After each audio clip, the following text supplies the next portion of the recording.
Terima kasih kepada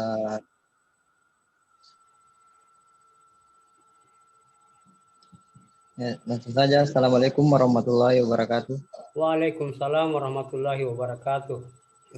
Saya akan presentasikan makalah dari kelompok 8, yaitu relasi media massa dan dakwah kontemporer. Jadi salawat serta salam kita berikan kehadirat Allah Subhanahu wa taala yang telah melimpahkan rahmat dan hidayahnya sehingga kita bisa hadir di dalam Zoom ini. Salawat serta salam kita akan kepada junjungan Nabiullah Muhammad Shallallahu Alaihi Wasallam. Jadi langsung saja masuk ke pembahasan yang pertama, yaitu media sebagai sarana pembujuk. Salah satu cara untuk memperluaskan agama adalah dengan mengajak orang lain untuk menganut agamanya dalam ilmu komunikasi. Hal ini dengan komunikasi persuasi bagi penganut suatu agama. Hal ini adalah sebuah kewajiban yang harus dilakukan dalam agama kitab suci Islam, Kristen, dan agama-agama. Setidaknya terdapat perintah yang menunjukkan akan perintah tersebut. Perkembangan media luas ini telah menarik perhatian para pembujuk profesional untuk menggunakannya sebagai sarana pembujuk yang tepat dengan segala keunggulan yang dimiliki media yang menembus batas ruang dan waktu. Para pembujuk tersebut akan leluasa untuk menyebarluaskan pesan-pesannya. Hal tersebut dapat kita lihat bagaimana sejumlah media massa dipenuhi dengan berbagai macam ajakan, baik yang bersifat terang-terangan maupun yang terselubung. Kemudian yang kedua, media sebagai agen sosial agama. Setiap pemuka agama mengajarkan klaim bahwa agamanya adalah agama yang paling benar. Maka tidaklah mengherankan apabila mereka berusaha sekuat tenaga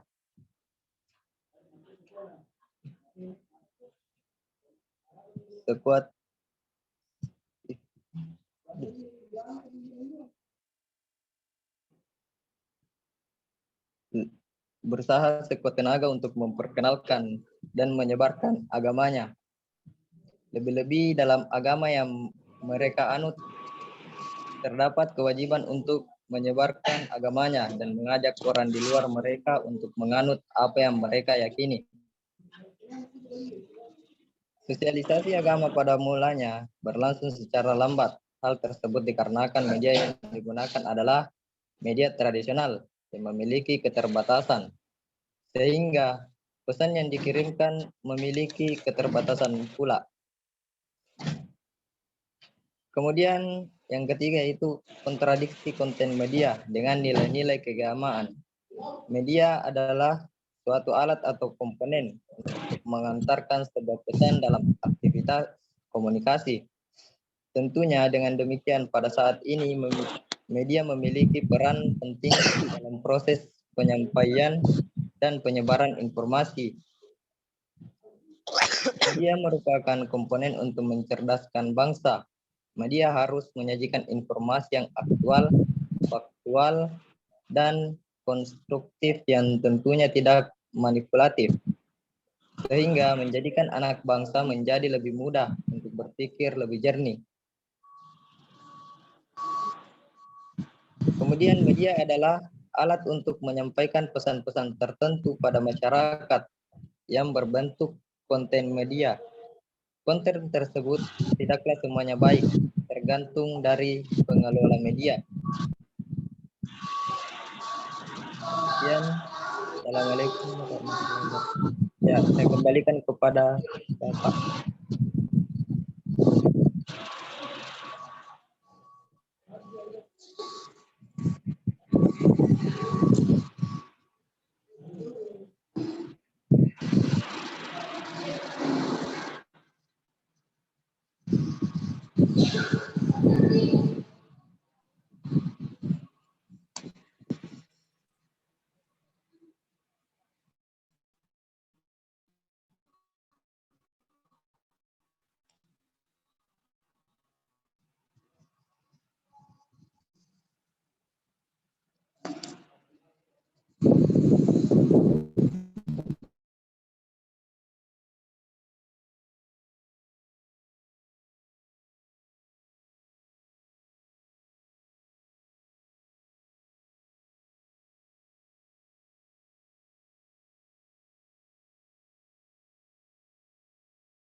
Baik, saya ambil alih forum ya. Mohon maaf tadi suara di laptop saya termute, jadi tidak kedengaran ya. Baik, terima kasih saya ucapkan kepada Syahrul Ramadan. Mudah-mudahan apa yang disampaikan teman kita ini, kelompok 8, bisa ditangkap atau bisa dicerna oleh mahasiswa lainnya. Mudah-mudahan juga pengetahuan adik-adik mahasiswa bisa bertambah hari ini mengenai topik yang kita bahas tentang hubungan antara media massa dan dakwah kontemporer. Nah, apa yang disampaikan oleh Syahrul Ramadan menarik ya. Ada 2 poin yang sempat saya garis bawahi tadi. Yang pertama itu Syahrul Ramadan tadi sempat menyinggung ada istilah yang disebutkan tentang agen ya. Media sebagai agen apa ya? Saya lupa. Tolong dibaca ulang Syahrul Ramadan. Media sebagai agen sosial agama. Agen sosial agama. Nah, ini poin yang perlu kita nanti eksplorasi atau diskusikan di grup WhatsApp. Apa yang dimaksud dengan media sebagai agen sosial agama? Poin yang kedua tadi sempat disinggung juga bahwa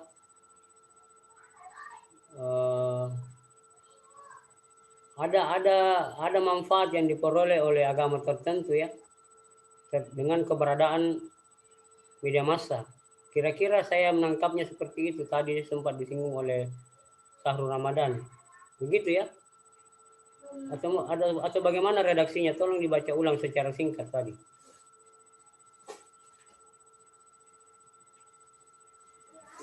Mengenai manfaat yang diperoleh oleh agama tertentu dengan keberadaan media ini, media massa.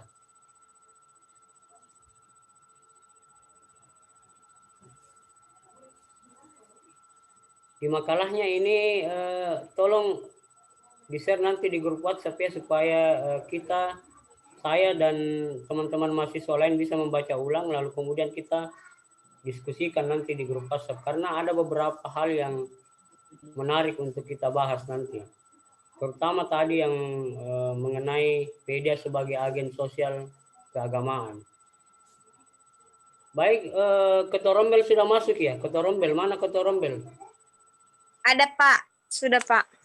Sudah di screenshot ya? Sudah Pak, sudah. Ya, 15 menit sejak Zoom dimulai. Jadi itu ya, batas toleransi keterlambatan mahasiswa. Kalau ada mahasiswa yang masuk di luar itu terhitung alfa ya. Karena ya, tidak terrekord di screenshot. Baik, saya kira satu hal penting lagi yang perlu saya berikan masukan kepada Syahrul Ramadan dan kawan-kawan kelompok 8. Perlu mungkin lebih dipertegas ya, Dek, bagaimana sebenarnya hubungannya ini. Hubungan antara media massa dan dakwah kontemporer. Karena yang saya tangkap tadi terkesan seolah-olah yang mendapatkan manfaat ini hanya satu sisi.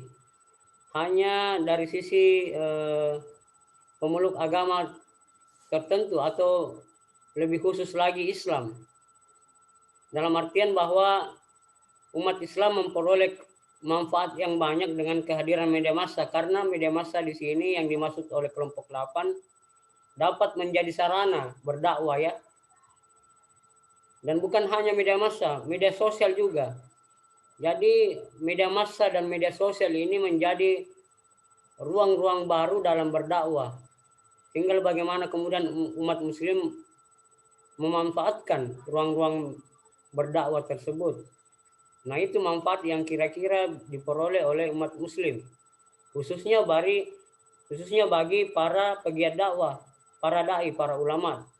Dapat ajaran Islam ini dapat diwacanakan, ditransmisikan ke media massa. Nah, nanti kelompok 8 bisa memberikan penjelasan yang lebih konkret. Satu saja saya berikan contoh yang lebih konkretnya, itu misalnya kita melihat bahwa kalau saya tidak salah ingat, Trans 7 ya, kalau bukan Trans 7 di TV One juga ada. Misalnya Quraisy Shihab. Quraisy Shihab sangat intens ya menyebarkan ajaran Islam melalui media massa. Di beberapa stasiun televisi, misalnya TV One mungkin atau Trans 7 ya. Dan sekira banyak contoh lain yang bisa dipaparkan oleh kelompok 8.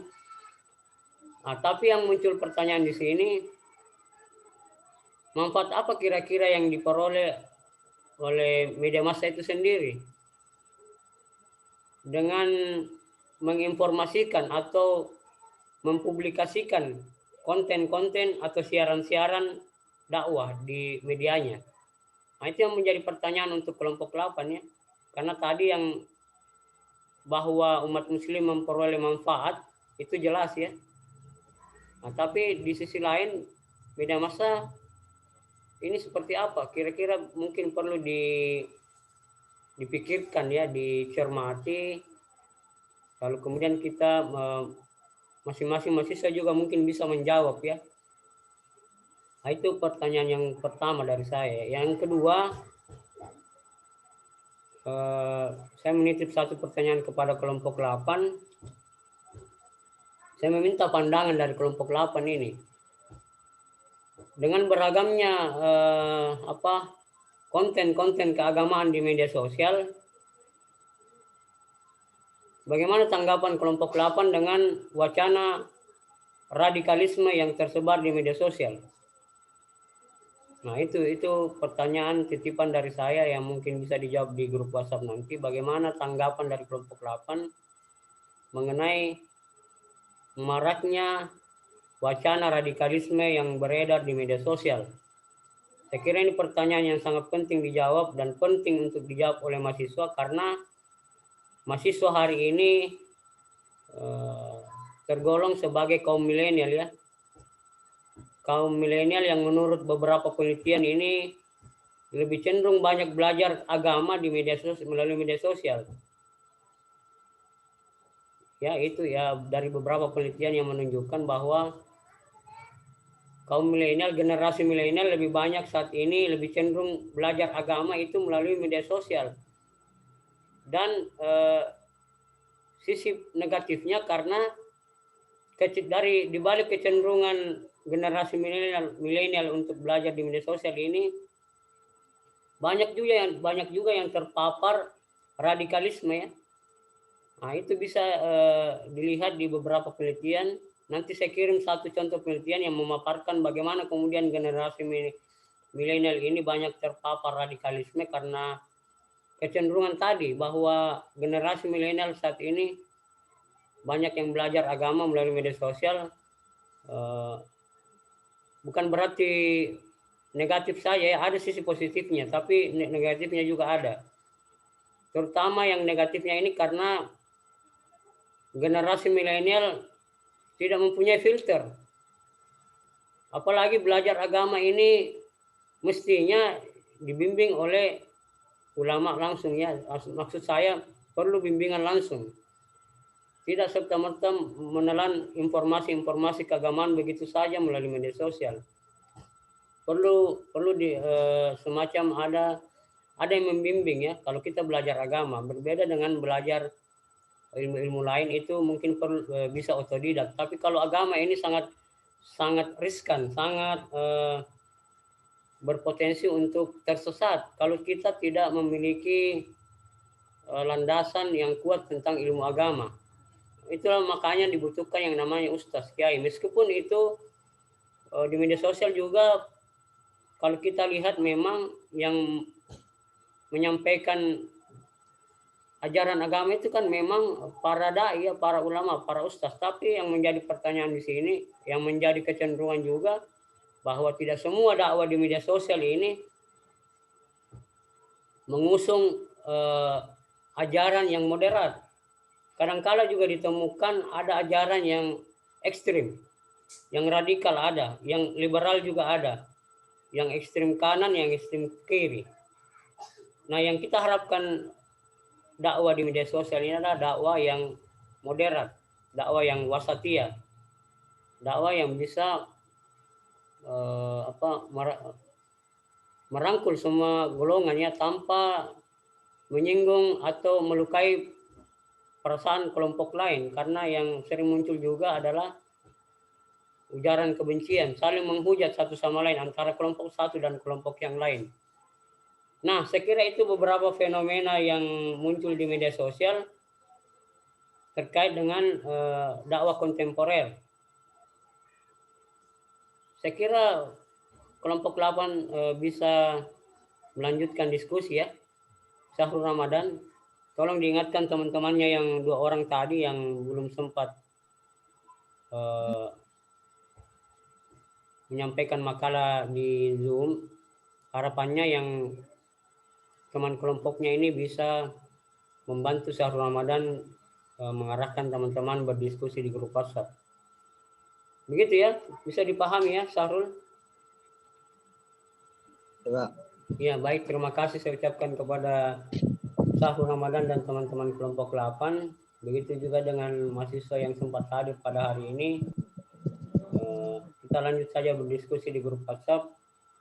Harapan saya seluruh mahasiswa bisa berpartisipasi dalam diskusi ya. Besar harapan saya, karena memang proses perkuliahan itu idealnya lebih banyak ditekankan pada proses diskusi mahasiswa antar mahasiswa dibanding penyampaian yang dominan materi dari dosen atau dari penyampaian makalah saja. Ya begitu ya harapannya, supaya bisa dihidupkan diskusinya di grup WhatsApp. Saya kira itu saja untuk hari ini. Sampai bertemu di pertemuan berikutnya, dan mohon kiranya kita melanjutkan diskusi di grup WhatsApp, dan insya Allah nanti saya juga akan menyampaikan materi. Mungkin sekiranya ada pertanyaan yang belum terjawab atau ada mungkin komentar yang perlu saya tanggapi dari mahasiswa. Baik, akhirul kalam, nunwal kalimah maisturun. Assalamualaikum warahmatullahi wabarakatuh. Waalaikumsalam. Waalaikumsalam.